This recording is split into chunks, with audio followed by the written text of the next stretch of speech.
nouveau.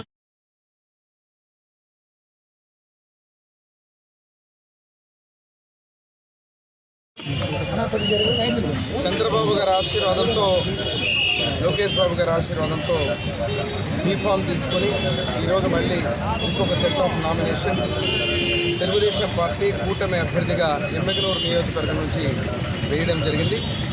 Neelakanteshwara స్వామి ఆశీస్సులు, పద్మశ్రీ మాచార్య స్వామి గారి ఆశీస్సులు, నా తండ్రి బీవీ మోహన్ రెడ్డి గారి ఆశీస్సులు, ఎమ్మెగనూరు నియోజకవర్గ ప్రజల ఆశీస్సులు, రానున్నటువంటి ఎన్నికల కురుక్షేత్రంలో ప్రజల ఆశీస్సులతోటి ఏదైతే వైసీపీ ప్రభుత్వానికి కౌంట్ డౌన్ స్టార్ట్ అయ్యింది, రానున్నటి ఎన్నికల్లో ప్రజలు చాలా ఆలోచన చేసి ఈ 5 సంవత్సరాలు ఏదైతే 130 సార్లు బటన్ నొక్కినా అని చెప్పి జగన్మోహన్ రెడ్డి గారు వాస్తవంగా సంక్షేమం పేరుతో అభివృద్ధిని చంపేసి 130 సార్లు మీరు నొక్కింది బటన్ కాదు, అన్ని వర్గాల ప్రజల పీకలు నొక్కారనే విషయాన్ని అతి కొద్ది రోజుల్లోనే ఆయనకు మేము సిద్ధమంటున్నారు.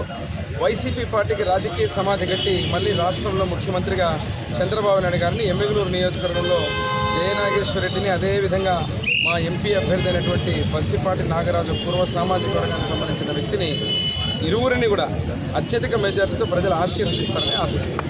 సమస్య లేని ఇల్లు ఉండదు, పరిష్కారం లేని సమస్య ఉండదు. బంధాలు గొప్పవి, బాధలు చిన్నవి. మీ సమస్యని మేము పరిష్కరిస్తాం. రండి, మాట్లాడుకుందాం.